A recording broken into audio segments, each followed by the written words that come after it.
दोस्तों, आज की कहानी है ससुर जी अब आप चले जाओ, हमारे ऊपर बोझ बन गए हो। दोस्तों, कहानी शुरू करने से पहले अगर आपने हमारे चैनल को सब्सक्राइब नहीं किया हो तो कर लीजिए ताकि आपके पास पहुंच सके हर नया वीडियो। राजेश सर यार, जिंदगी बहुत कष्टों में गिर गई थी, इसलिए ये फैसला लिया। एक दिन बहू अपने दोस्तों के साथ पार्टी कर रही थी। मैं किसी काम से कमरे से बाहर आ गया तो कहने लगी, पता है ना, हम पार्टी कर रहे हैं। उतनी देर आप कमरे में बैठ नहीं सकते थे, दोस्तों के सामने आना जरूरी था क्या? उसकी ये बात मुझे तो सुबह दूसरे दिन बेटे से कहने लगी, उन्हें यहाँ रखने की क्या ही जरूरत, बोझ से तो हो गए हैं। बेटे के मौन ने मुझे और सोट दी। मैं ये सब सुन घर से बाहर निकल गया और उन लोगों से मिला। तभी मुझे अलग रहने का हौसला मिला। राजेश सर, बच्चों को हम अपना सब समझ बैठने की बहुत बड़ी भूल करते हैं, पर वही बच्चे जब हमें बोझ समझने लगे तो दिल टूट जाता है। फिर मैंने ये फैसला लिया, बेटा समाज के डर से मुझे अकेले नहीं छोड़ना चाहता था, इसलिए उसे उस जगह लेकर गया, सब लोगों से मिलवाया, तब वो तैयार हुआ है। अब समस्या उधर रहने और खर्च की आ रही थी, इसलिए ये घर बेच कर एक कमरे का फ्लैट लेने का विचार किया। बाकी पैसे बैंक में जमा कर दूंगा। साफ कह दिया है, मैं जब तक जिंदा हूँ अपना इंतजाम कर लूंगा। तुम लोगों से नहीं होता है तो पैसे देकर सेवा करवा लूंगा, पर अब यहाँ नहीं रहूंगा। बेटा तो बेटा है, पिता के लिए मन डोल भी रहा हो, पर जिस पत्नी के साथ रहना है उसकी बात भी तो सुननी होगी उसे। मनोहर जी लासारंगी से बोले।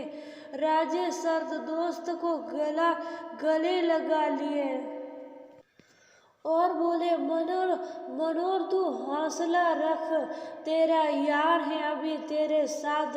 तभी अचानक से मनोहर जी का बेटा कमरे में आ गया। उसके चेहरे के भाव बता रहे थे, वह थोड़ी बातें सुन चुका था। अंदर आकर सिर झुकाए खड़ा हो गया। उसके चेहरे पर डर साफ दिख रहा था, कहीं पापा अपना फैसला न बदल दे।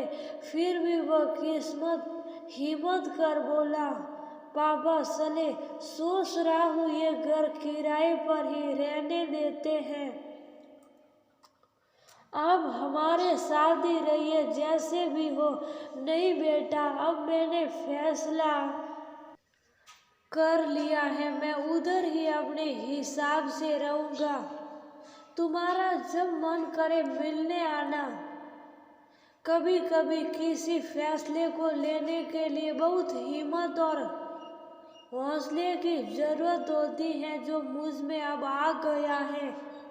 जब तक शरीर चल रहा है मैं उन लोगों के साथ रहकर कोई ना कोई काम भी करूँगा। बस तुम याद रखना, तुम्हारा एक पिता भी है।